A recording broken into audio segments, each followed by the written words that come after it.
Ladies and gentlemen, welcome back to another Saturday Smackdown. I haven't been here for a while, so I suspect that Zuta will be more up to date with this new UI than I will. And I'm not sure if it's made an appearance on my channel yet, I don't think it has. But behold, Azam's glorious version 2.0 of the UI, with lots of new features. Let's start with Control-Shift-F, I believe it is. Look at that. We do have the black map, which I think is absolutely wonderful to start the game off with. We can even click on this Disciple, the blue Disciple here, and lock camera selected, and we can move around the game as the Disciple does. Absolutely glorious. You can literally pretend you're the Disciple. Yeah, I can. Look, oh, wow, look at that. 45 gold on the Siberian plains. Some scary monkeys better run away. Yeah. Well, where's he going? What's he going to find next? Oh, some hunts. Oh. Well, let's introduce the players. We do have in the south of the map, in the color blue, playing as indeed the Chinese Yurashic. Haha, sorry to stop you there though. Sadly, the rest of the game did not go ahead as we ran into some connection issues with the players, but I thought I'd throw that clip in anyway. I am back though, and it's been a while since the last video, but we do return with a pretty good one. A best of 5 series here today between Yurashic and Umeu, who I'm sure you'll remember from my Challenges of the New World Season 1 event. So some pretty good players today, but game number 2, that is the one to watch. If perhaps you only have time for one game, do skip ahead to game number 2. It was pretty good, and as always, you can do that and any of the other matchups by using the timestamps in the description below. But do be careful when looking at those, as you might ruin the outcome of the entire series if you plan to watch them all in order. So, without further ado, enjoy the video, and maybe drop a like down there if you do. Thanks. Ladies and gentlemen, welcome back to another Saturday Smackdown, attempt number 3. Yeah, attempt number 3. This time we have a different player. Unfortunately, we could not be playing against... what's his face? Kaiser Chiefs. Kaiser Chiefs, Kaiser Clown, Kaiser Clean, Kaiser Clan. Very sad. Instead, we do have Armada 89. And a different matchup. But we'll begin with Yurashic playing as indeed the Blues in the north of the map in the colour blue, obviously. In the colour blue. The Blues in the colour blue. Yeah, starting with 3 wood crates again, interestingly enough. One of the few civs that guaranteed gets a 3 wood crate start. There's a 50 wood treasure as well there. Pretty nice for him. He's going to be pretty happy about that. Of course, China, as I mentioned last game, and as we all know, will be indeed looking to lay down a bunch of houses. But this is the civilization we saw last game. Control-Shift-F. Let's follow his monk around, shall we? Lock camera. There it is. Ooh. 8 EXP. Not too bad. The difference, though, this game, is we do have the British up against China here. So let's take a look at them, starting in the south of the map in the colour red. Laying down a manor house, and his explorer was walking over towards that trading site there. I thought for a moment we were going to see something funky, but no, he's going to be getting himself 110 wood treasure. That's a lot of wood. That's a great wood treasure, yeah. The best wood treasure on this map. Going to be really, really nice for him. It'll be interesting to see what he does do with that extra wood, because now he is... okay, he's just going to throw down a manor house. Yeah. I was going to say, that puts him at 175 wood, which... I mean, you're only 25 away from a TP. You're close to a TP. You could do something like lay down a market, but he's just going to do this completely standard thing and just throw down an extra manor. Yeah, nothing funky here. And I think that is the thing to do, unless, of course, your name is Azam, and you do have some interesting things going on. Is he going to go straight for the treasure? Yes, he shift-clicked on it. No shenaniganry here today. He gets a nice shot in, maybe 2 before he walks away. Maybe 3. Is he just going to follow him and take pot shots? Yeah, a little bit. Yeah. But Papa Narcomama Bobber is... what a name! is swiftly going to retreat. Yeah, he's absolutely okay. But a little bit of extra damage on there, which is nice, because in that big fight they have at some point that will happen, that Explorer is definitely going to be very relevant. Get a few extra shots in here. Coming across an 80 XP treasure, but I doubt either player will really be wanting to go for that right now, because they both know each other are nearby, and it is quite risky. Perhaps they'll come back to that in just a moment here. What do we have? 2 Duba the pet monkeys chasing each other around. That is They're just having fun on the Siberian wilderness. Here they are. Yes, they are. Yep. But 40 wood over here. Well, we'll see what happens. What are we likely to see then? FF, you mentioned that last game. Tell us about it. So this matchup is slightly different. We previously were online to see China versus Germany, which both civs are very strong in the Fortress Age. This matchup is slightly different. Brits have a very strong economy, but they don't have a fast-aging politician, and so as a result, they can play one of two ways. They can either play very greedy economically and then follow with a timing push and try and kill China before he really gets on his feet, or they can follow the Chinese player up, but because they don't have the fast-aging politician, they'll be kind of on their back foot and defending for a good portion of the early Age 3 game until they can stabilize, get upgrades like Vet Longbow, Vet Huss, stuff like that, and then really utilize their economy to just kind of get their feet underneath them and spam back. It's not like Germany where you can equalize the FF and continue to play aggressively.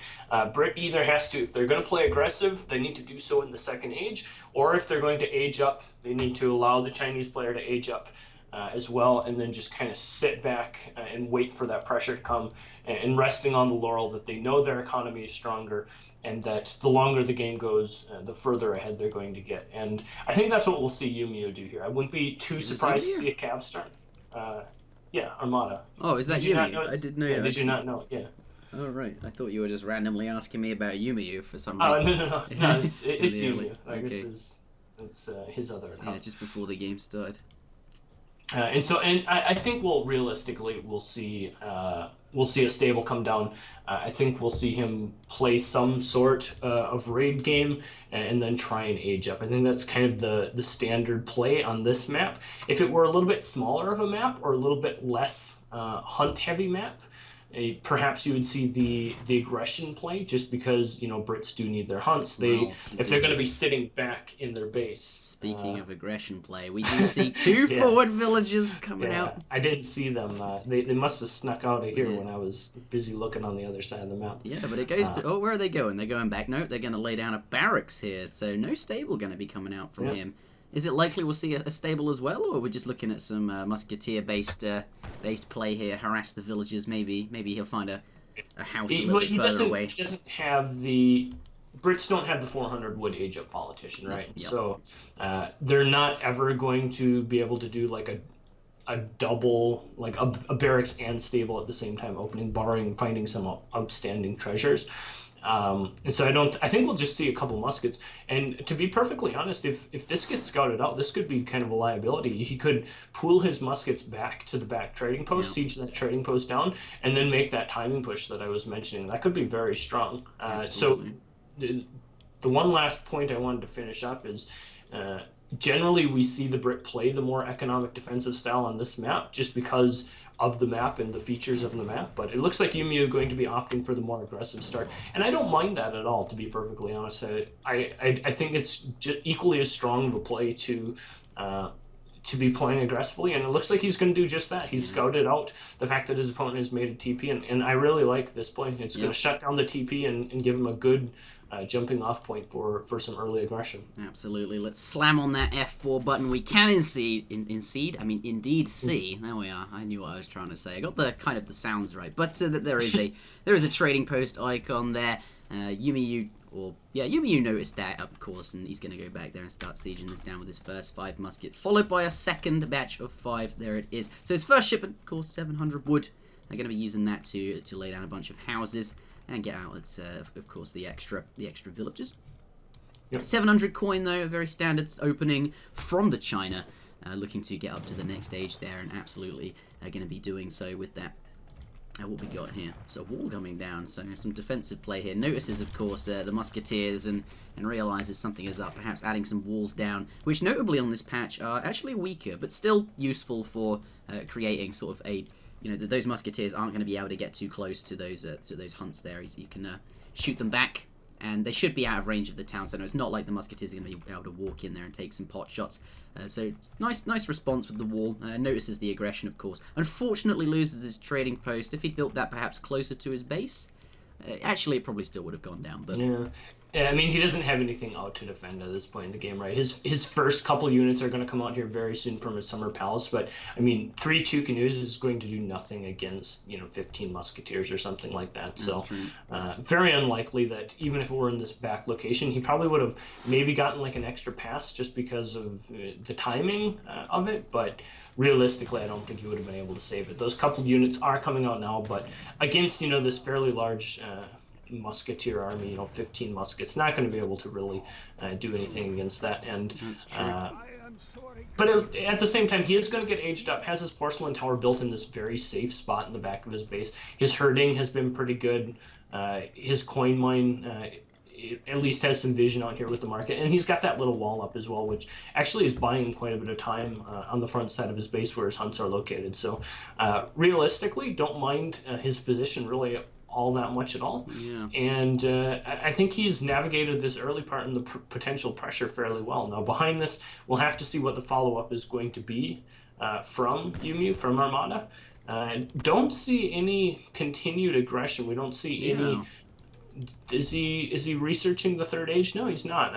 I'll be curious to see. There it looks like there comes the stable down. So potentially is just going to continue to play it in the second age. We can see his stockpiling a few resources. So potentially, it's hard to tell. This is one of those situations where 700 coin could come as his next card and he could easily age up, or it could just be like 4 vills and he could continue just to dump out the units. We'll have to see what happens.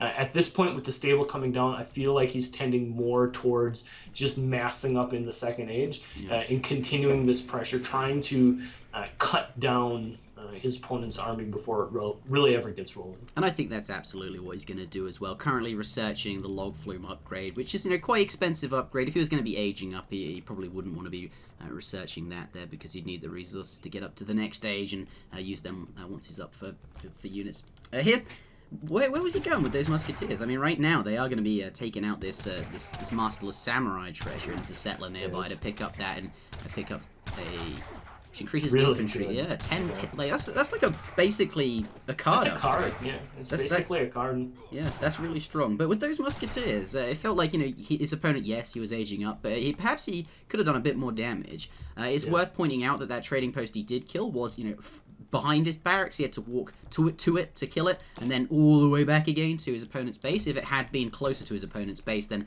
maybe there would have been Yurashic would have had less time. Of course, he had a bit of extra time. His opponent to do a bit more walking. Is that notable or anything? Is that important at all? Perhaps.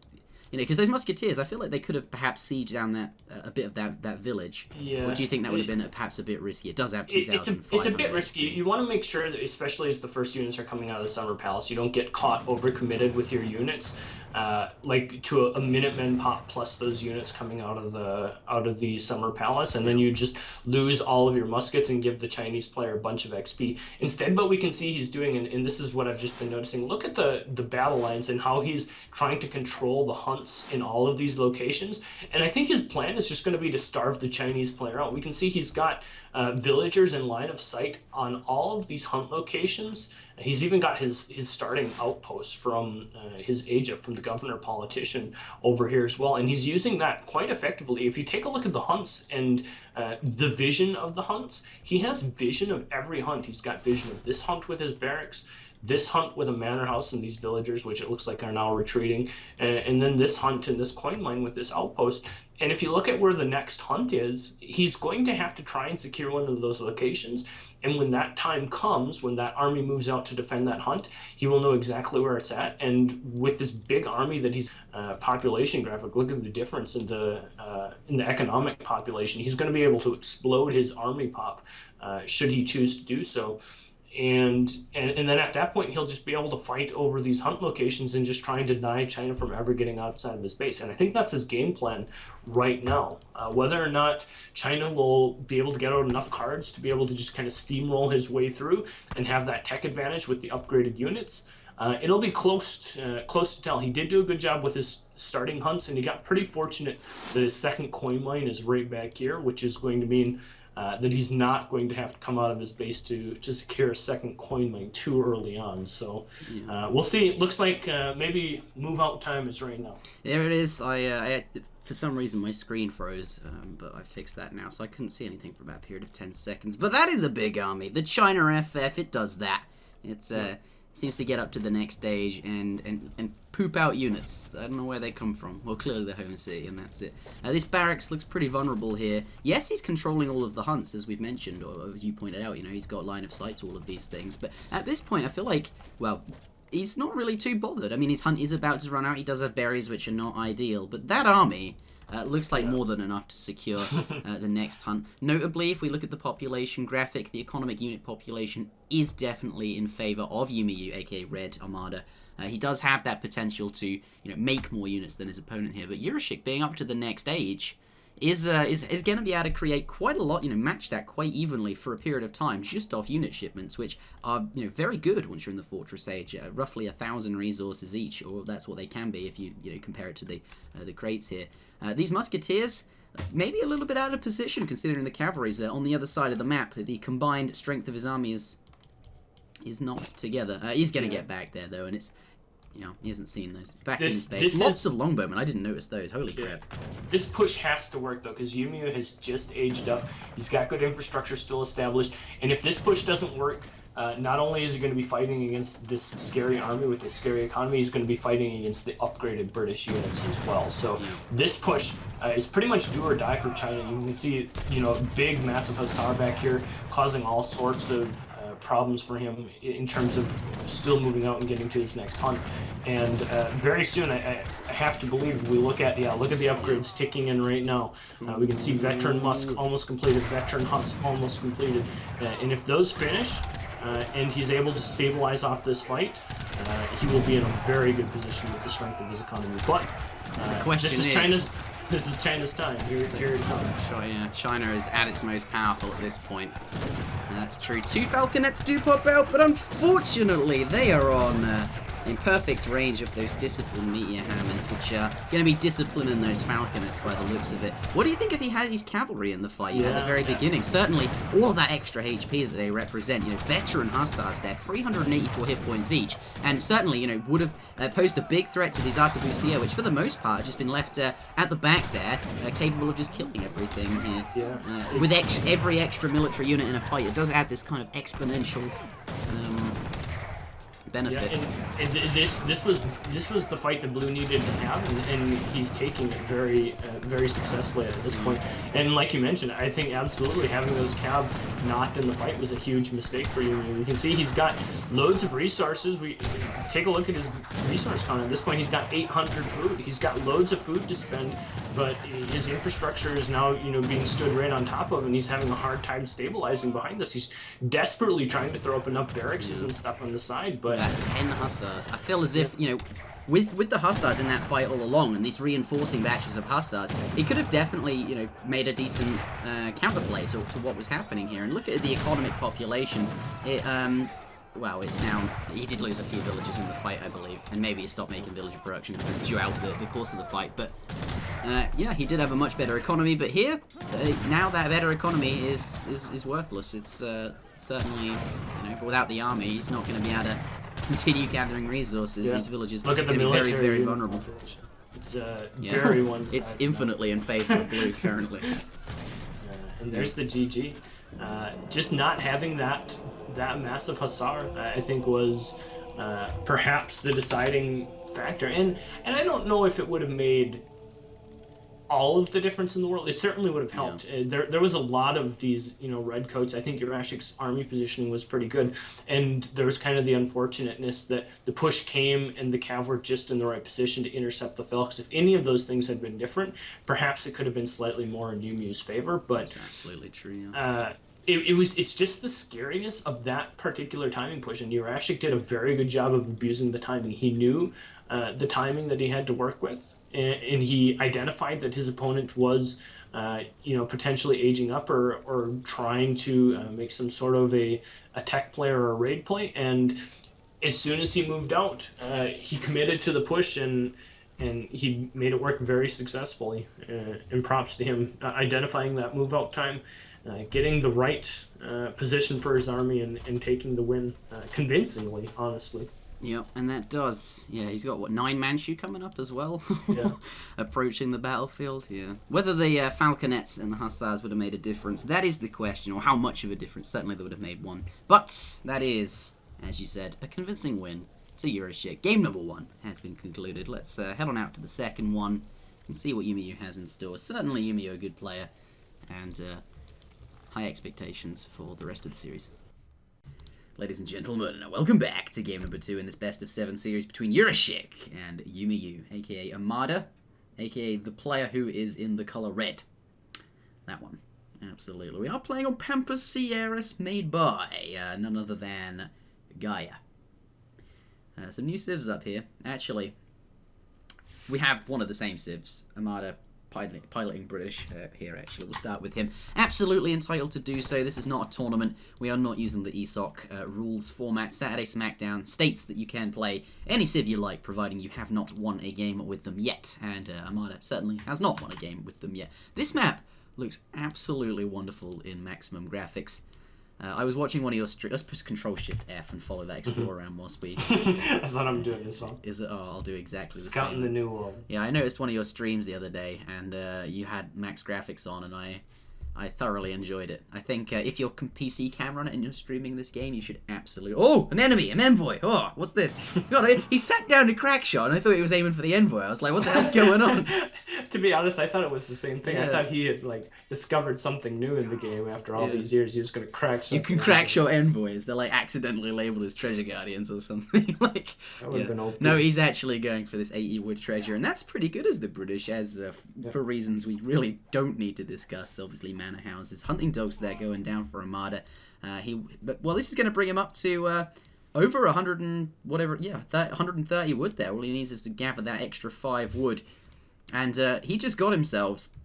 He just incorporated that into his early build order. I say this a lot if you can find a wood treasure or a coin treasure and you can incorporate it into your, the early resources that you're gathering for either that hunting dogs or a house or whatever it is. It feels so good, and it has, such an impact on your age up time there. So Armada going to be very, very happy about that indeed. But he is up against the Dutch here, Yurashic, in the colour blue this time. I like Dutch, and I'm glad that they are being played here, because you don't get to see Dutch that often. But on ESOC patch, Dutch is a new civ. Yeah, and to be perfectly fair, I think some people underrated Dutch previously as well. Dutch is one of those civs that kind of comes and goes into favor. And sometimes people think Dutch are really, really strong, and then there's other times where people are Dutch just they lose to too much stuff. They're not that good. But I think on this patch particularly, Dutch is kind of back in the limelight a little bit. They've got some pretty good matchups. Some of the harder matchups that they had to deal with, that a lot of civs had to deal with, Eero, cough, cough, is not as scary anymore, and as a result, people are realizing hey, you know what, Dutch are still pretty good, and so we'll have to see. I think this will be a good test for the Dutch civilization to play up against a macro intensive civilization like the British. We'll see how he ends up lining up. Certainly one thing that the Dutch civ always has had going for it is those very nice early age up times, and we can see Yurashic demonstrating that properly, aging up with the quartermaster politician already, and going to be working his way towards the second age very soon. Fast. It is, Dutch, one of the civs that absolutely does get those fast age ups, and we say it. Well, I say it all the time. It's because they don't have to spend food on units in the early game. Ottoman very similar in the sense that they get very fast age up. But we do now see. Well, he's gathering lots of wood. Clearly, he wants to get that first bank down. Now cost him 350 wood and food. And by the looks of it, he's got most of the food and should end up on both piles of resources at the same time, or at least that is what he's aiming to do, I would assume. And of course, that bank can give him lots of nice early gold and XP. Worth mentioning that you get extra XP from that bank now, and that's definitely good.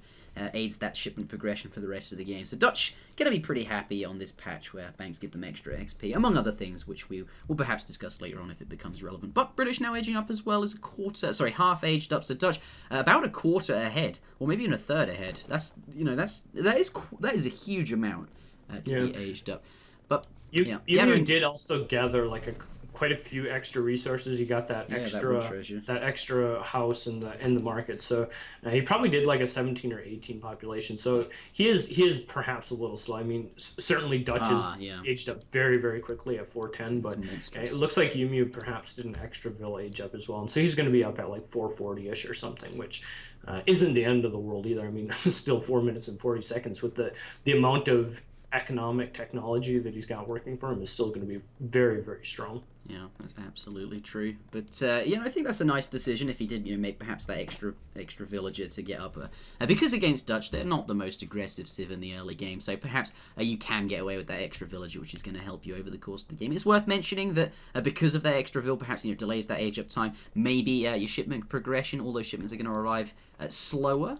And that can be worth pointing out sometimes that that is a big deal. But gathered lots of wood during the transition, as Britain likes to do there. They don't have a 400 wood politician. Laying down a barracks there, and of course some houses, and no doubt will be getting perhaps the steel traps. No, he's getting that right now. Steel traps there. There it is, absolutely. And laying down a wall.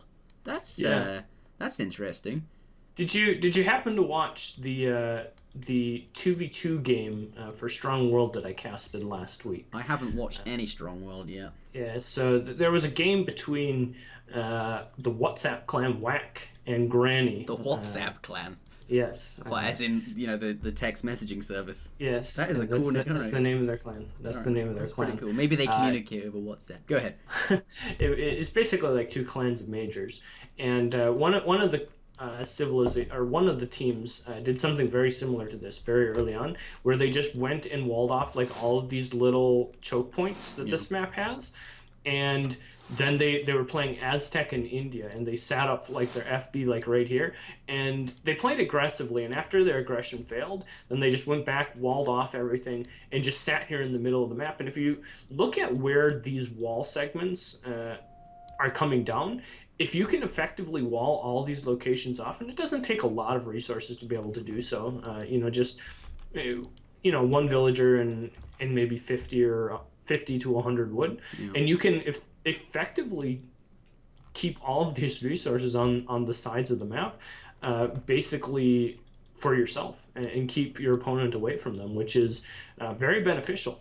And we'll have to see if that ends up playing into this game at all. We can already see this wall almost finished up. Looks like he's going to have to throw down one more little wall here, but if he does so successfully, then he'll have all of these resources, 3 coin mines and 2 fairly good-sized hunts, completely walled in and for himself, and doesn't have to worry about being raided at all, at least not before the wall gets completely demolished. And so that's kind of a nice little feature for him. But that is pretty cool. We'll see how much of an impact that has on the game later on. I'm very interested to see how that plays out, but we do have 5 cav entering Umeu's base. Those longbowmen not going to be too happy there, splitting off 2 hussars there to go harass the villagers, certainly pull them into the town centre, and it's affecting all these other vills on the hunts over there. He's bringing those in, keeping that split, absolutely worthwhile. The pikemen, though, do catch one of the hussars. Not too good there, but looks like he's going to get away with the other 2. Still 2 hussars in the base, though. Those pikemen could be splitting off some of those to send that back. So certainly keeping them harassed. Does, I think, lose a... No, that was a hussar dying, not a villager.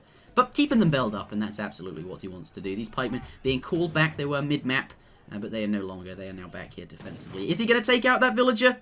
I don't... It's going to be close. No, not go. Get out of there. But probably some worthwhile damage. It does lose 2 hussars, though. He's lost 2 hussar, but look at how many vills he built up during all of that. And realistically, I mean, take a look at what Dutch is trying to accomplish. And he killed 3 longbowmen, which is definitely worth it. Yeah, it's certainly worth it. And at the same time, all he's really trying to do, similarly to last game, right? The Dutch player is just trying to get aged up. He's trying to keep the British player slowed down as much as possible, and then just get into the next stage. And we can already see he's aging up. He's got 3 banks. He's got good infrastructure. And those 5 hussar, although he did lose 2 of them, he kept all of the pikemen, all of the units, all of the focus away from his base, let himself get aged up, and didn't have to worry about any depression. Now, and does pick up a scout and an explorer as well. He's going to run away from that. Perhaps concerned about pikemen coming. Concerned about the pikes, yeah. You never know where they could be. They could be trailing behind. But bought himself a significant amount of time, and as a result, looks like he's going to be okay. I don't know if you've noticed this, but we've got an artillery foundry that's been built in Dutch's base. Yeah, and a 700 food shipment as well. Let's take a look at what we got in queue here. We can switch over to units in queue. Falconets on the way. That's what we were expecting from that. I thought perhaps grenadiers for some strange reason out of that food shipment. You know, those are very, very food heavy. Well. I was wondering if it was going to be some sort of cheeky little grenadier play, but it looks like it's just going to be falconets. And to be perfectly fair, he's identified the barracks. He saw that there was longbows and pikes being built, and so the falconets are going to be pretty good here. Unfortunately for him, the stable has been built. This cav gonna get wrecked. Unfortunately, sit down. Yeah, go ahead. Some stable. Yeah, well, there's a stable here for Red too, and I don't know that Red has explicitly scouted the artillery foundry yet, but certainly he'll be mixing in Hussar, expecting at the very least things like 8 skirms, 7 skirms, something like that, right? And so I don't think these falconets are really going to catch him too much by surprise, and I don't know that they're going to be super successful here either, just because of the fact that he's invested a lot of resources into them, only has 3 banks, so his economy's not quite as strong as it could be. And all this time, the brick player, you know, has been building up his economy pretty nice. So I don't know that this will be too effective, but he does have a decent little army here pulled together. And if he does push right now, there's not too many cav, or maybe any cav out on the field. Yeah, just this first batch of cav. But until that cav number grows to, you know, 8 or 10 Hussar, these 2 falconets. Oh, I see it. They're just kind of jammed up back here. I have a feeling he's waiting. He's got a falconet in queue as we speak. Perhaps waiting for that. What's his gold pile at there?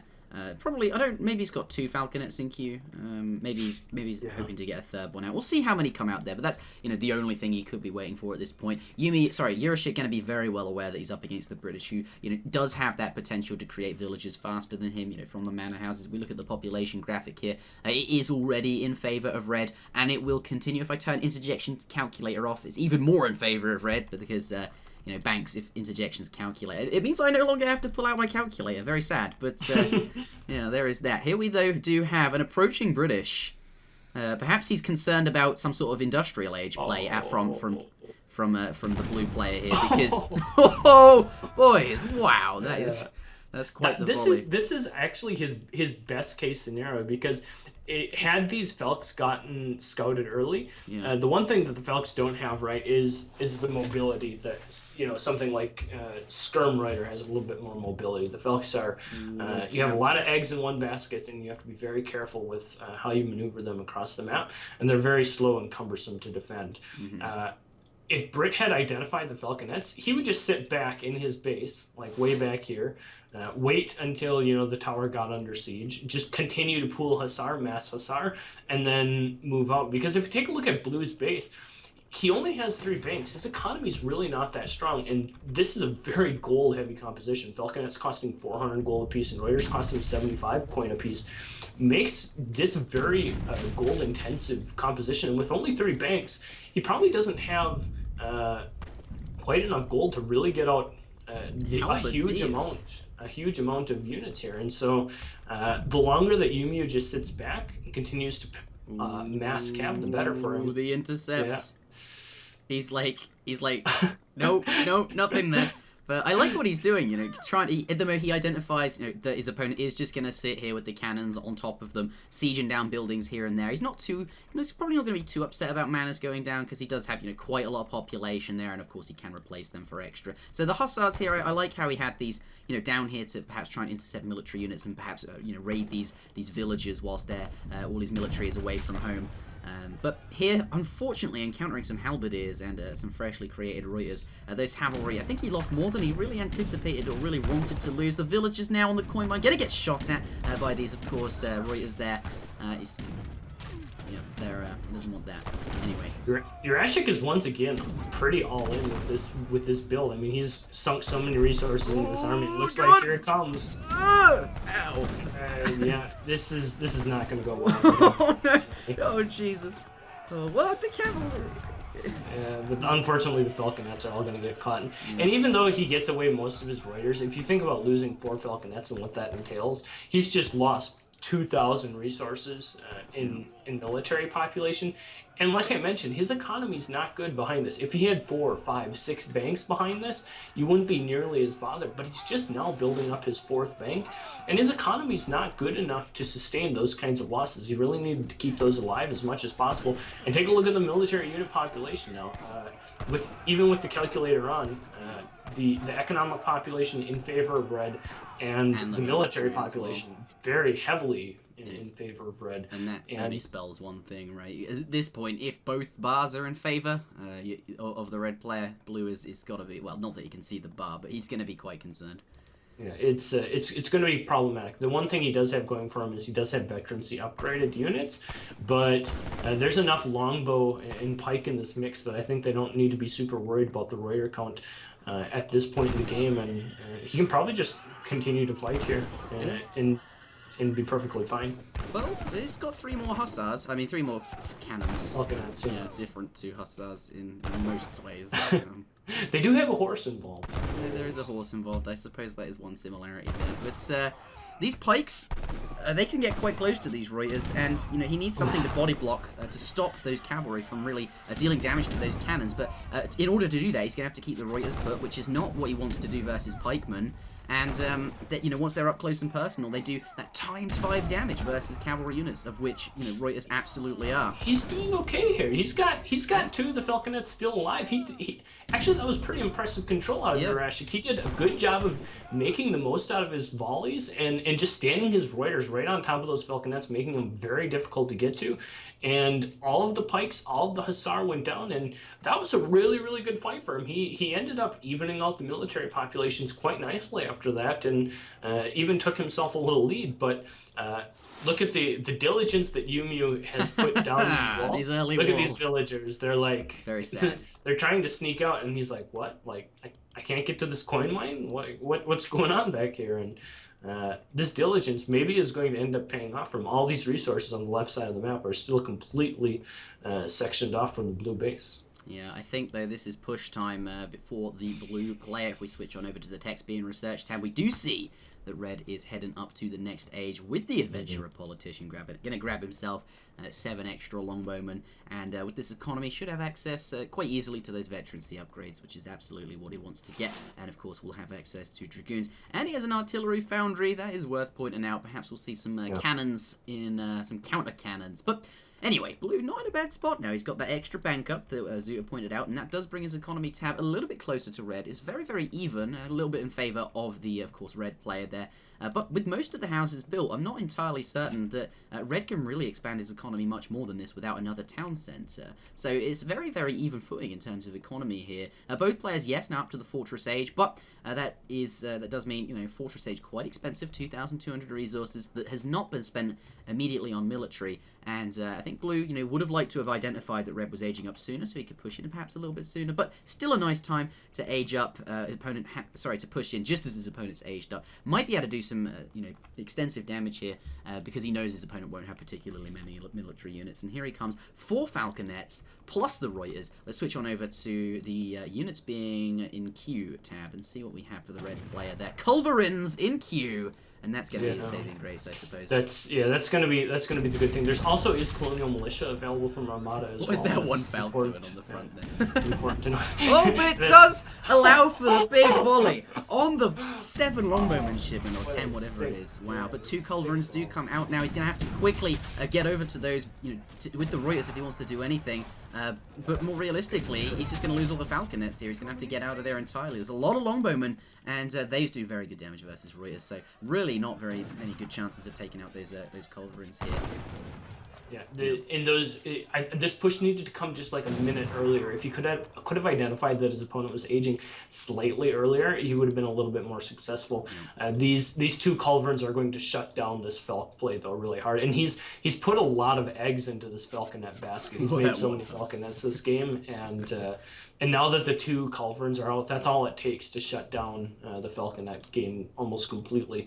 And then we have to go back to looking at the natural resources, looking at how the map control is currently laid out. One good thing that blue has established is he has built up an outpost over here, which is going to allow him to help secure some of this right side resources, but if this town center gets up in the middle of the map, especially a town center with colonial militia available, it's going to be very difficult. I don't know what he can realistically do to stop it. He can just park his 2 culverins right on top of that, and if the Falcons move up to try and deny the town center in any way possible, they're just going to get punished for it as a result. So I like Red's position right here.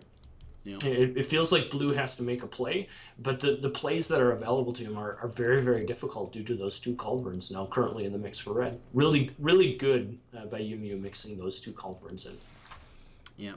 And I think Red is absolutely aware that Dutch, if we turn the interjections calculator off, 43 villages approaching that 50 villager population limit. We'll talk more about that in a moment, but we do have a bit of a fight there. Oh, sadly, look at those Cav and whatever else is in the mix, the Reuters, whatever they're called, are going to get a little bit hurt by those pikemen. They are swiftly, whatever word I'm looking for, cleaned up by those cannons. Yeah. But here, we can see the Falconets in the back as well, just trying to get in a position where they're away from the culverins. They actually got off a pretty good volley there. Yeah. They hear the culverins come into position. Can he snipe the culverins? Of course, cannons can kill culverins that are in range. Yeah. That's not where he wants them at all. The ... coming out from Umeu, not happy at all. PJ Salt in the chat, ladies and gentlemen. Nicely done, and just a quick tempo swing there with the culverins being eliminated. That one there on 19 HP is able to clean up the rest of these Falconets. Basically, is he going to commit with these last few units to focusing it down? I think I would at this point. Yeah, he's got to. But does clean up the culverins, and here, in terms of military units, I guess still in favor of Red, but certainly. In a better spot now. At least that was definitely what he needed. That was an insane volley that he got off with the Falconets. Yeah. 2 more culverins coming forward, but there's not a lot of there's not a lot of Falconets left. In fact, there's no Falconets left, and this big Hussar tech switch is actually pretty good for Blue. Yeah, and with the lack of Falconets as well that you just said. Culverins, what are they doing here? Not too much. And as you mentioned, cavalry very strong against longbowmen and culverins, as it turns out. And now, I mentioned you're approaching that population limit. He has 46 villages. British probably knows that. He had his town centre, he had his culverin army, he had his big mass. He was going to sit here with all of the resources that he's walled up and his second town centre and just get ahead in the game. But now, Blue is in a position to push that town centre. They'll up these villages here, and he's economically not as stale as he was before. I mean, once you run out of villages there, it's just the banks that are really going to be keeping you afloat. But he's probably going to be approaching his bank limit soon, or not soon after that either.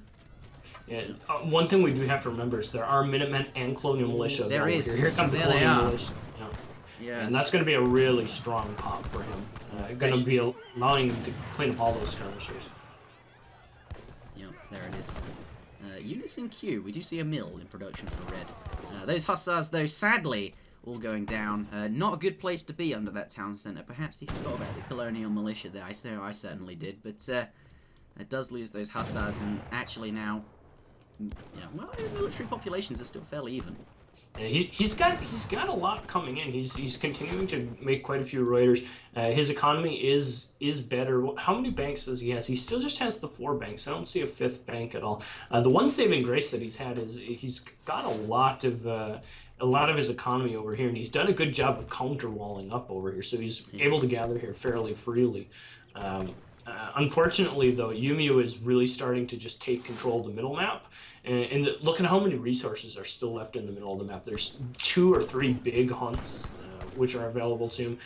There's 2, maybe even a 3rd coin mine here still available in the middle of the map as well. So very soon, Red will have access to natural resources. And we can see Blue, in his one little saving grace hidey hole here on the right-hand side of the map, is starting to very quickly run out of resources. And due to the fact that he was not able to secure the middle of the map, I think he's going to kind of run into a hard stop of resources here, and Brits is just going to continue to be able to make military units as a result of having this map control and this 3rd town center now up in the middle of the map. Yeah, he's got all 3 town centers in a very, very good position to go ahead here, and for the rest of the game, with that infrastructure down, can quite easily outmass his opponent in terms of villages. And at the moment, they are neck and neck for economy, but that will not stay the same for not much longer, especially as he approaches his bank limit, especially now that he's probably at his villager population limit. Well, certainly not now, he just lost 2 villages, but that's not the point. Losing villages is not what he wants here. Big Red army coming in here, and as you mentioned, running out of resources, and then how is he going to replace the units there, especially with these walls on the other side? side of the map that's all cut off. He's not going to be able to get there. More villagers going down. These dragoons are searching out these random stray straggler villages that are all over the place. And I spent a little bit of time whilst you were talking just checking over the native unit population, the native villages. And if we take a look at the Mapuche, there is a tech in there that provides, I believe it is called something about European recognition. And they get, for every 2 minutes of the game passed, you get a 100 coin crate. So that can certainly be useful as we approach the sort of 25-30 minute mark. You know, it's going to be optimal at the 30-minute mark because that's when it sort of caps out and you won't get any extra gold. But if somebody does recognize that, we're going to see a big coin spike, and that could provide some sort of, well, coin heavy or some sort of unit, probably Falcons. And it would at least help Dutch stabilize a little bit because I mean he's been making so many coin heavy units this entire game as well, right? It would maybe allow him to get another batch of Falconets out, and now that there's a longbow heavy composition once again from the British player, maybe mixing in a couple Falconets wouldn't be such a bad idea once again. So we'll see if he identifies that. Certainly, as a player, that's probably something that's like the last thing on my mind right now is building the native trade post. And unless you specifically know and have the game knowledge to know that there's a tech that does that, it's not even something that I'm currently registered. And it looks like he's just going to continue to try and battle his way out of this situation with skirms. Big batch of 10 skirms coming out to aid the already large batch of skirms that he has. Forcing back those dragoons there, which is nice because skirmish is obviously very strong against dragoons with a ×2 damage multiplier. And that does mean the red composition is no longer able to be effective. He is going to have to get back there. And Dutch kind of off the hook. Now going to push back out there. In terms of military unit populations, quite similar.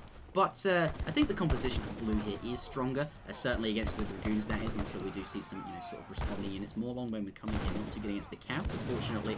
Well, actually, there's not that much cap there, so it should be okay. But the point is, blue is pushing back out. More Minutemen from the second town center. Oh dear, and I was going to say, with this army, now he can push back on these town centers and hopefully, stop the British player from really getting too far ahead economically, because he really is now 20 villages up. That is quite a lot to be.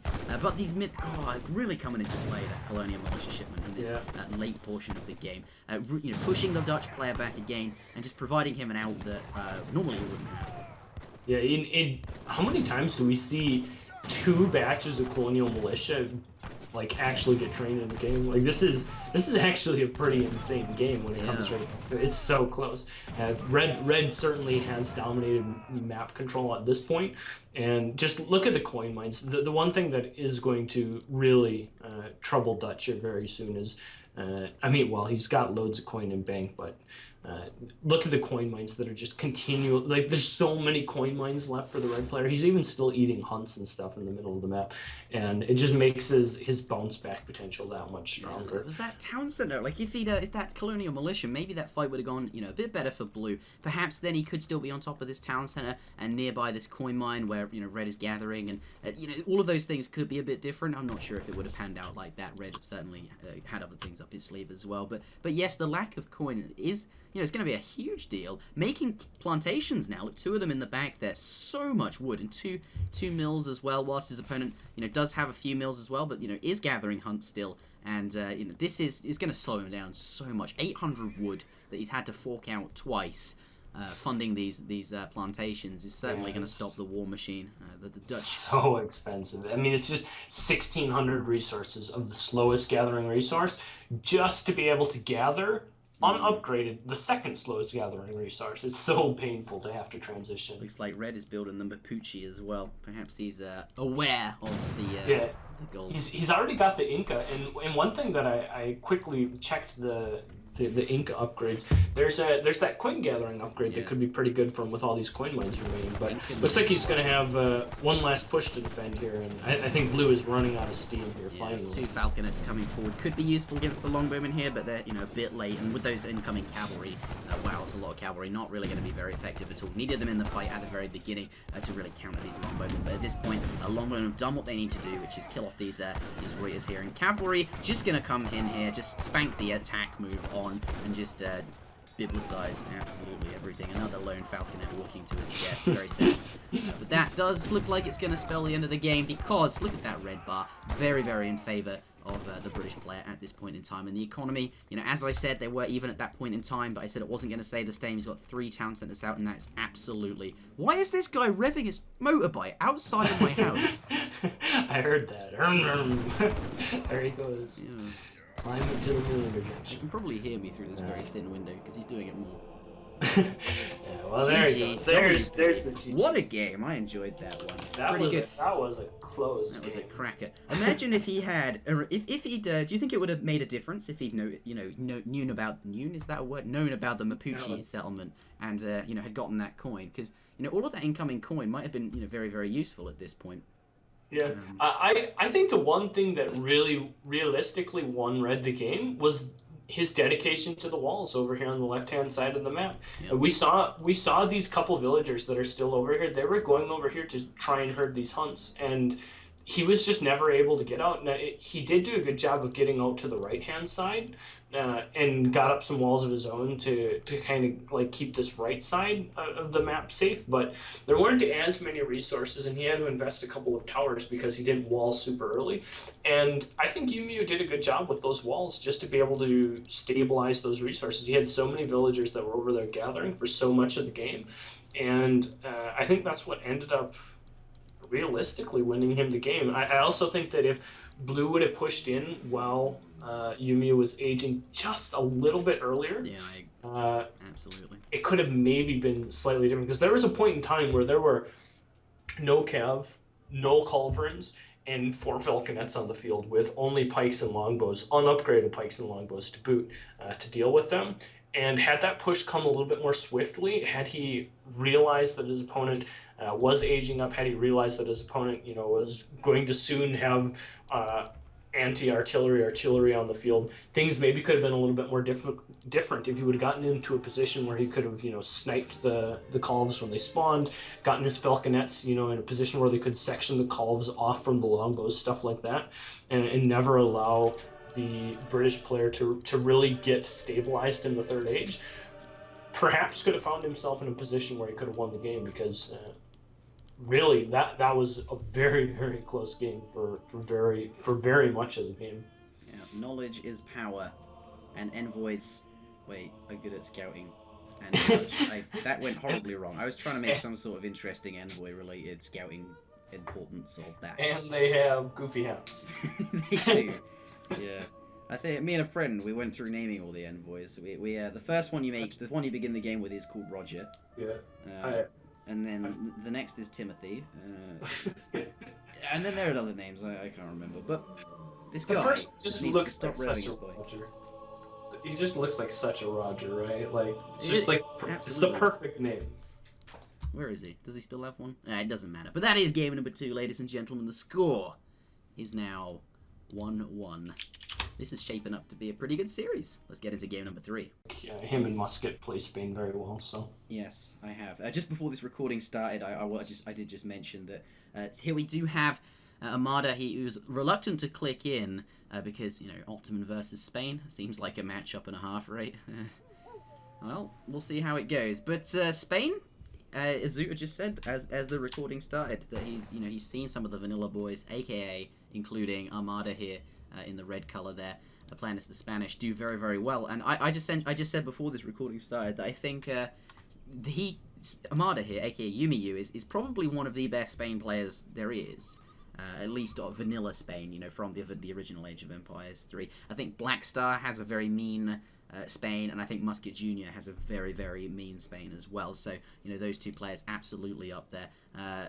I thought the game had ended there for a moment. I saw 2 idle villagers standing around. Did you see that too? I'm too busy following the Explorer. All right, if you pressed your Control-Shift-F, yep. Yeah, I'm going to do that as well. Oh, I love doing that. That's great. Yeah, walking around, waiting by the trading site there. Is he going to lay it down? That's something you can do in Spain in the Asian dynasties. Oh, this is so smart. This is so good. This is so Umeu as well. I remember watching a game. It was Umeu versus who was it versus? Umeu versus what's his name from the Japanese community, Shimras. In PK Clan Tournament 3, and he did exactly this against the Ottoman. on, I believe, New England. And this map, you know, very similar with the trading post in the middle. Sent his War Dog and his Explorer down the middle. Knows Ottoman wants to build that. Found the Explorer. Obviously, they still got the trading post up because you can't really stop that. But does kill that Explorer. And Ottoman has very, very poor scouting. I know I kind of cut you off, but it's so smart. Yeah. Like, if you think about what Ottoman has scouted, he has walked his scout from here to here, and he has nothing else on the map scouted. And now, fortunately for him, he actually picked up a native scout from a treasure, like, that was right here, right by the TP. Lucky. Very, very fortunate, because that means he will have map vision, but it's such an intelligent thing to do, because, I mean, if you think about it, realistically, Ottoman's always going to run down there to build the trading post. Spain always has that War Dog, and if you just march your Explorer down there, you intercept that guy, like you mentioned, you're not going to be able to stop it, because, you know, it does take you a bit of time to kill him, but you're going to be able to, almost 100% of the time, kill the Explorer. And if it's, you know, on a map where he hasn't picked up a native scout, he's got 0 map vision. You're free to do whatever you want, basically unscouted for the first 5 minutes of the game. Really, really strong. Yeah. Yeah. I was going to say something. Yeah. I mean, Spain is one of the few civs that can do that, right? Because of that War Dog, you can kill it very, very quickly, that Ottoman Explorer. I can't stress how big, well, 60 food treasure, that's pretty nice to him. How big that scout is, though. Like, Ottoman actually can see the map now, which is actually really big. Having killed that Explorer, yes, it's next to this trading post. Yes, when it gets 100 HP, it will stand up immediately because it's next to that trading post. But yeah, that's not well. Map vision is important. Yeah. Maybe you could argue less so, perhaps, for Ottoman, because he's probably just going to do his thing anyways. What, the Ottoman F? Okay, actually. Yeah.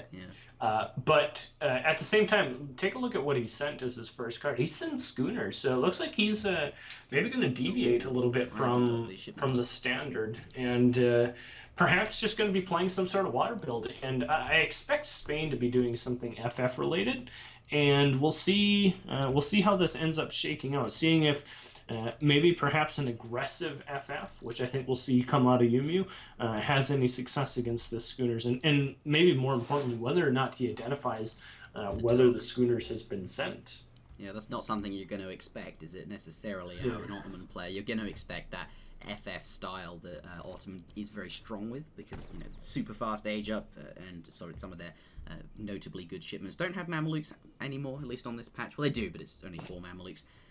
And then there's that Ottoman colonial style, which perhaps he will, you know, perhaps think that is what is going on if he doesn't immediately notice the dock or, you know, the age up.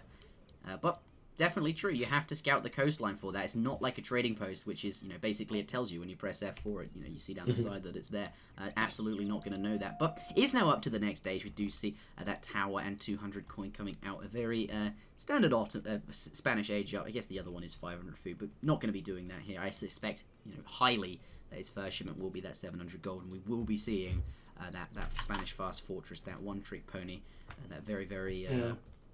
the very iconic Spanish agenda. I want to see where this outpost wagon goes, because that could lock your camera selected on it. Yeah, that could give us a good read on. And it looks like he is going to work his way up the coast here. He's going to scout that, and that's going to give him the knowledge that he needs to put down this outpost. I wouldn't even be surprised if maybe he deletes it and puts it even further forward. No, looks like he's just going to put it there.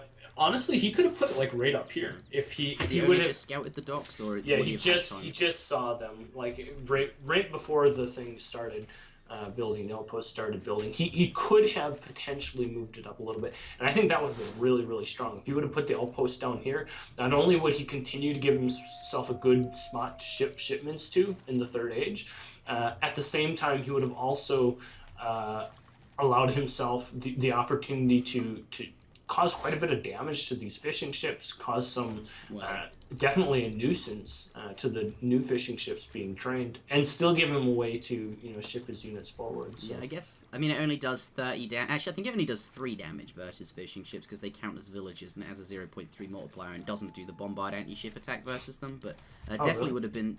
I think that's the case. I know on vanilla the anti-ship damage does kill fishing ships in the same way as anything else, but I think on Tada is different. It certainly would be annoying if nothing else. Yeah, that's true. But, you know, even if it was closer to the coast, as you're saying, when we do see those inevitable boats, you know, big frigates and caravels and things like that, that's, you know, going to be very useful. It is, I think, in range, but it's not going to be as useful because, you know, Armada, or Yurashic, more to the point with the Ottoman player, is going to be able to, you know, just bring his frigate out of range of that tower if, you know, perhaps Umeu does send a frigate of his own. If it was closer to the coast, nearer the docks, you know, that definitely would be more useful, as you're pointing out there. But what do we see here? He's going to be scouting through the base, going to be finding 2 barracks, and not much else at this point. Racks and artillery foundry coming down. Oh, it's a foundry. I thought they're both racks. I didn't even click on it. It looks like he's just going to play some sort of economic Age 2 style and just try and mass Jan Apis with this very strong fish economy.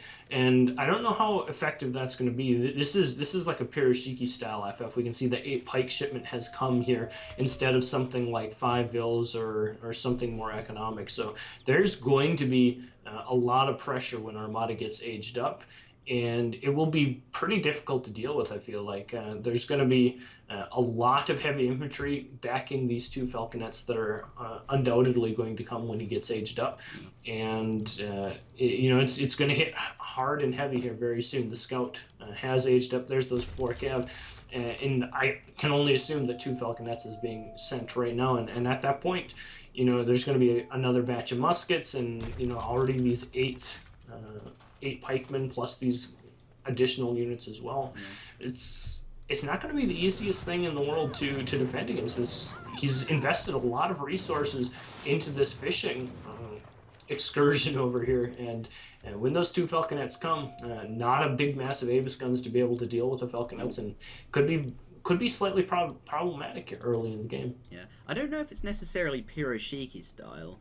No, it's not.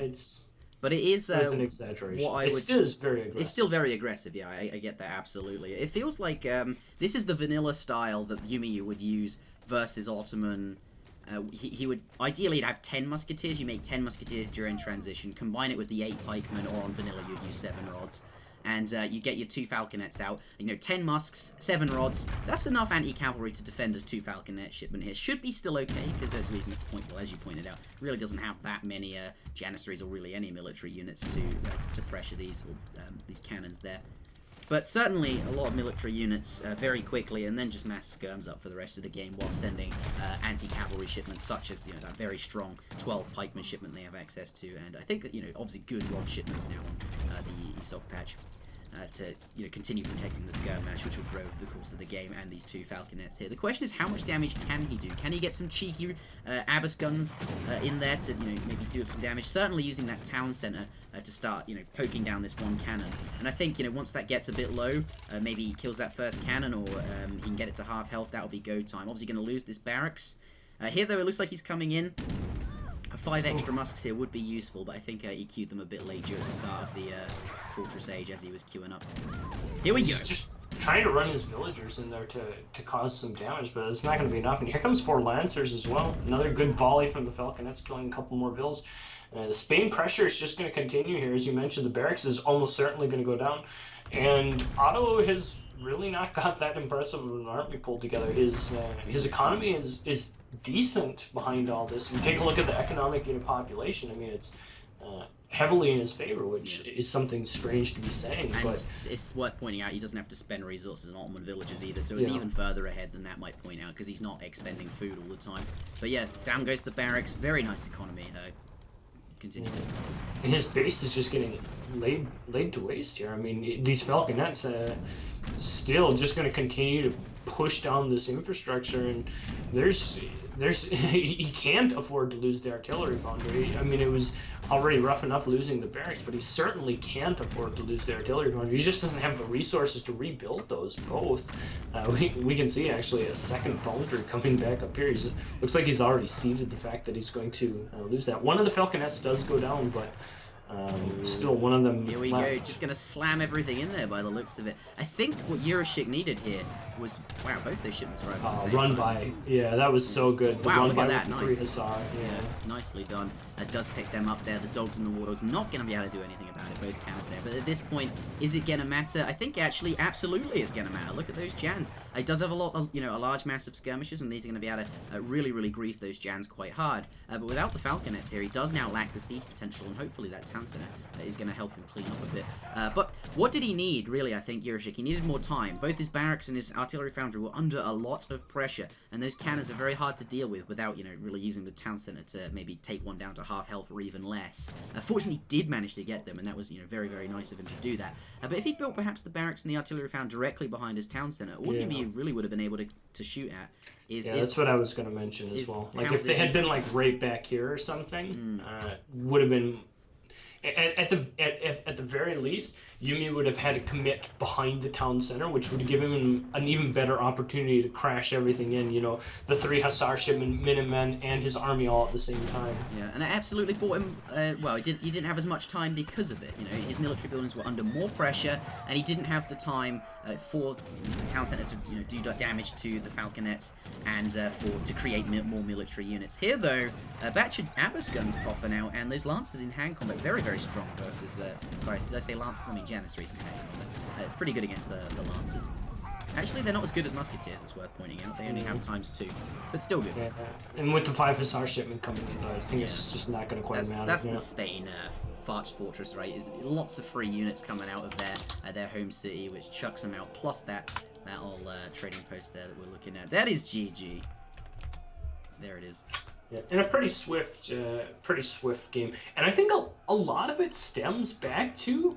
I wonder if going into this game, Yurashic thought, I'm going to go water. Like, whether or not he had decided he was going to go water, or whether or not he kind of panicked when he lost his Explorer down here. Because I think what a lot of Ottoman players would like to do, right, is they get the first trading post, they continue to scout, gather resources, etc. with their scout during the transition, and then they build the second trading site, and then just have the 2 trading sites and use crates and stuff to stabilize their early game and just either age up or do a big mass Jan Abus off of that. I wonder if going into this game, whether or not he had decided he was going to go water, or whether it was kind of just a reactionary play to the snipe of his scout very early in the game. It would be interesting to know that, because we can see the water here. Yes, he had a decent economy, but he got just kind of everything shoved into him and just wasn't able to stabilize. And like you mentioned, had he maybe done things like placed his buildings a little bit more defensively, and like I mentioned, maybe had a better surround with his 3 Hussar shipmen and Minutemen all popping out at one time combined with his army, so that everything was able to fight at the same time, could have maybe had a little bit more success with that fight, but wasn't to be. And Umeu picks up the win as a result. The win. The win. The big W. Yep, 2-1 in favor of Umeu. There you go. Ladies and gentlemen, welcome back to game number 4 in this best of... game number 4? Yeah, it is game number 4 in this best of 5 series, I think we're doing now, because it's getting quite late for where Yurashic goes. Yeah, we'll see. Maybe we'll have time.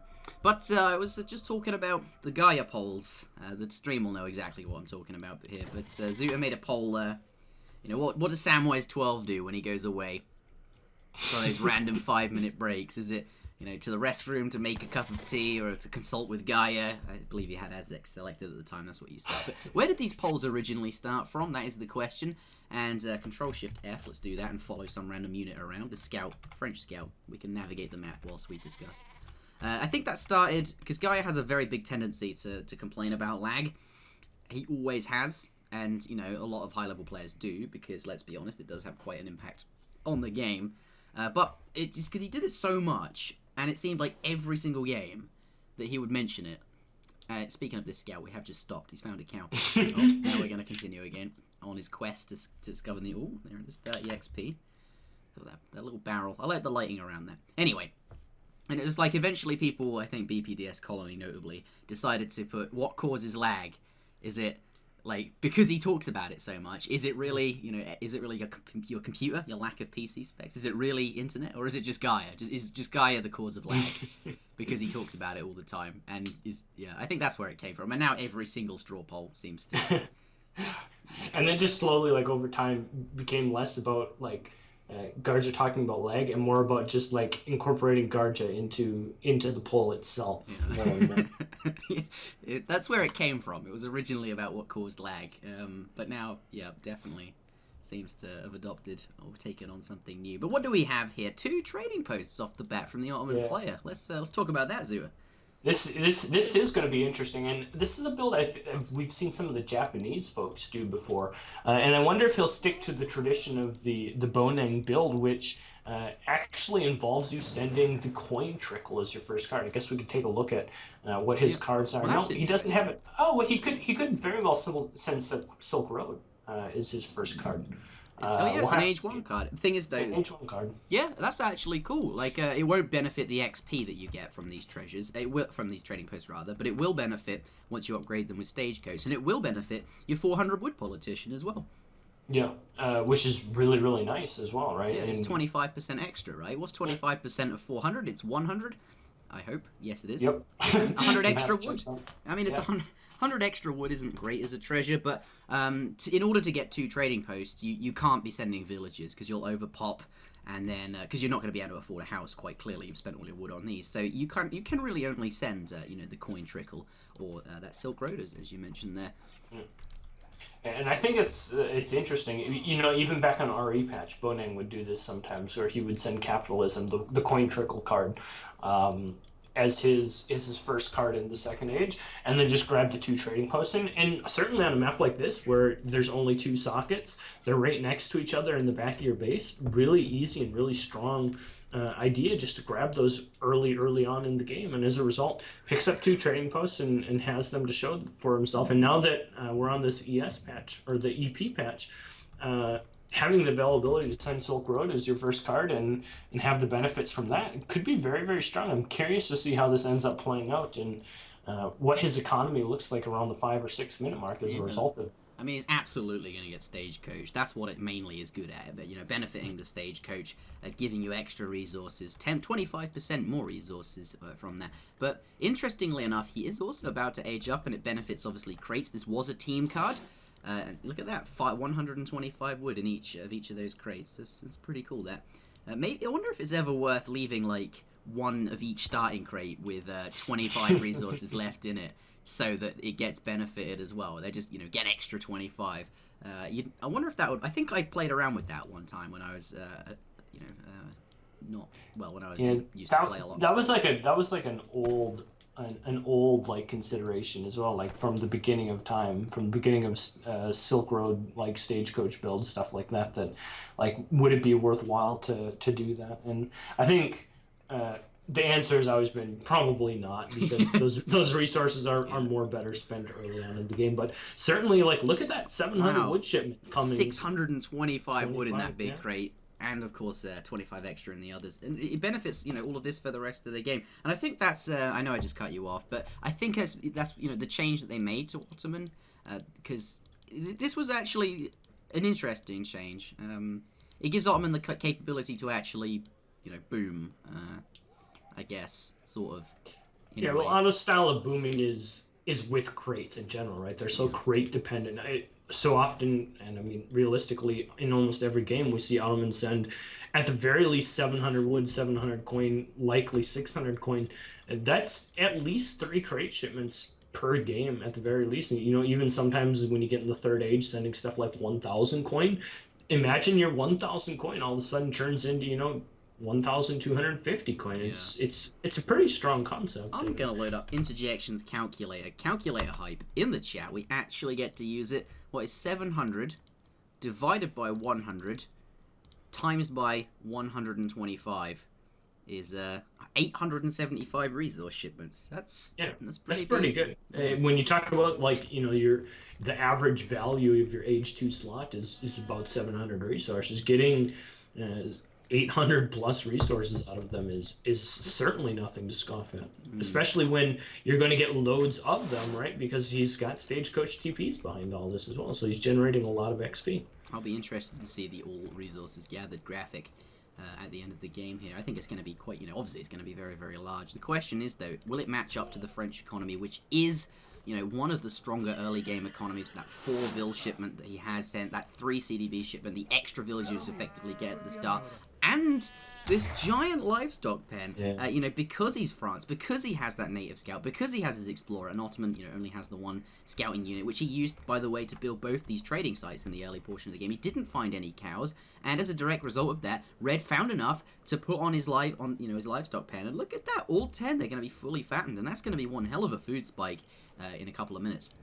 Yeah, that's really, really good. I'm glad you pointed that out as well, about the taking the time to build 2 trading posts with the Ottoman scout does 100% forfeit his ability to scout around the map and get those livestock. And as a result, Umeu, who's got an equally strong, idea going for him. Look at all those cows now fattening up. A couple of the first ones just starting to branch off. Is he just going to straight up do it? Like, it's not even that bad. Jans don't have a ×3 multiplier, and if you're careful here, you can, as you do, pull these cavalry away, make them run around, do a bit of extra damage. With the addition of these 2 extra ones, actually, I'm not too sure overall if that was a great decision. He's losing a lot for it. Yeah, and he could be using them to raid and what have you, and of course his opponent does have Abbas guns, and that's what they're certainly good against. Cavalry do add to that composition. It does a little bit of damage to the Ottoman hussars, and gets away with 3 left rather than 5. Some of them damaged, but could have. Interesting decision. Anyway, we do have the Ottoman army pushing out. Ooh, 3 cab walking past. Is he going to do anything? No, he's not. He's not. Ships in the night. Well, ships in the night crossing past each other. But this is a very scary timing. If we think about the cows have just fattened up.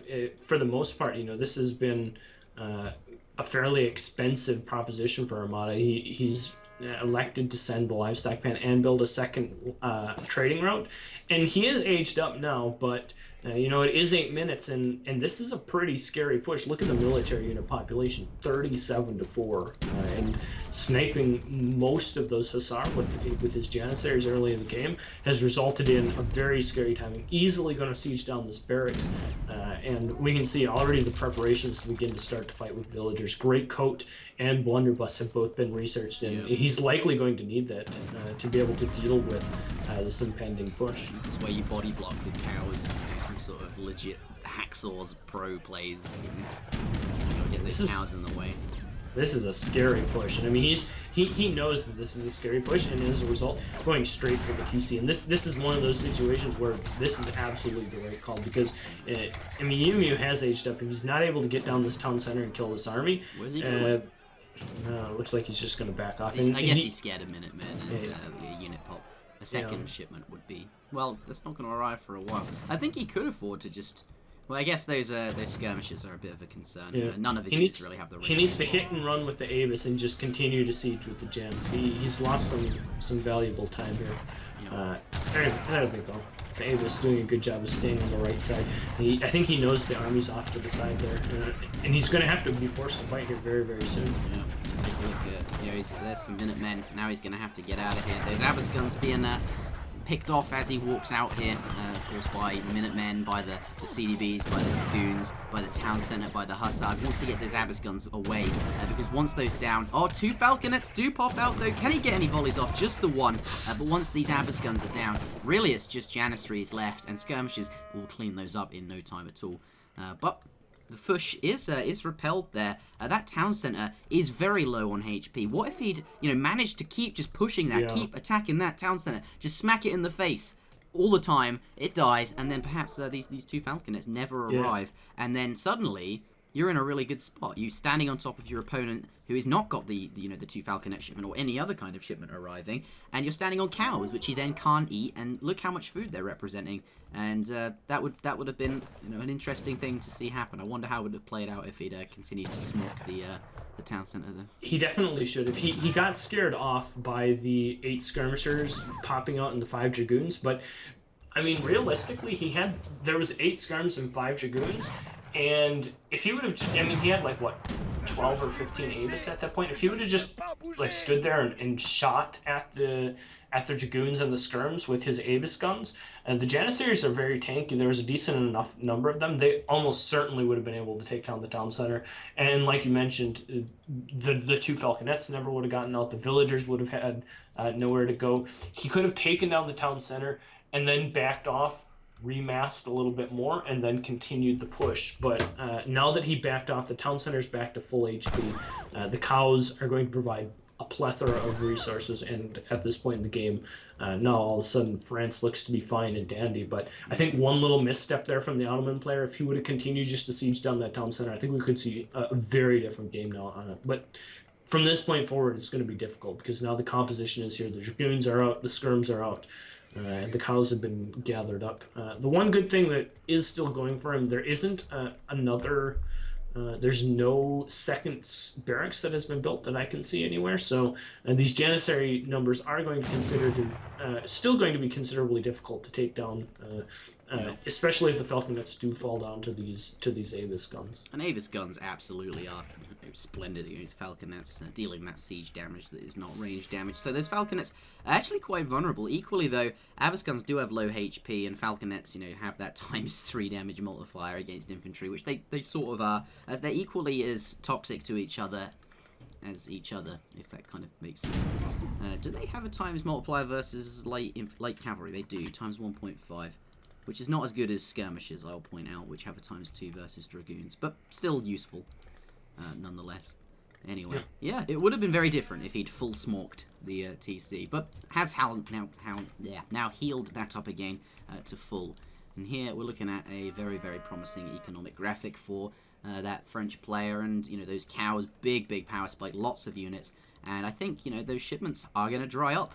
You have lots of them in the early game, and certainly Silk Road is going to be very good then. But as the game progresses, each shipment requires more and more XP, and the progression there, Silk Road is not going to provide as much value. Maybe Ottoman has had his time. Look at that score gap, quite big, and can it continue to get bigger, especially with these village builds. Yeah, and he's identified that he just needs to fight here. Oof, good volley coming off from the Falconets. Another good volley. Can't afford to lose his Avis guns like that, and well, that's just going to be really unfortunate for him. Yes, now those Falconets, or that one in the back there, are going to be quite effective. But equally, it is just Janissaries versus Abasgun. Oh no, there's skirmishers there as well. Not many of them though. CDBs, I don't know, at least they've got the upgrades there. And some returning Dragoons. I think the returning Dragoons are just going to surround here and be perfectly fine. Yeah, there's the GG. There is the GG. Takes the game. Number 4 going to Umeu. The score is now 3-1. Yep. In favour of red. Well, that concludes that one. Let's take a look at... I said I'd be interested to see the all resources gathered graph. If you want to take a look at that, Zuta. Actually, it's not as... well, yeah, actually blue does have a very nice steady climb, but it's not as big as I thought it would be. And then I guess the cows hit at some point as well. Yeah, I mean, the cows hit around like the 10-ish minute mark. Well, yeah, like 9:52, where like has that really like nice little climb right after he's been built up in his town center. It's tough, but I mean his crate eco is good, and that's always going to be the case, right? I mean Otto's early eco, like right around the 5-6 minute mark, which was what I was curious about, it is pretty good. I mean his crate eco is good, but then it just kind of levels off. And... yeah. But it's better than France, which is saying something. It's saying a lot. France has the strongest early game eco, with that steel traps that they get so early, with that 3 CDB, with that 4 CDBs, and they're starting with effectively an extra couple of sort of half a villager-ish. That he kept up with that. Ottoman doing very well there. That's yeah. And again, it could have been a different game with that town center, everything we were discussing. Yep. That does conclude game number 4. Let's head on out and see if we have another one. Sadly, though, we did not have another one. It was a best of 5. Yurashic had to head off. It was getting pretty late where he lived. But do leave a like if you enjoyed the video. Thank you very much for watching, and I'll see you all again next time.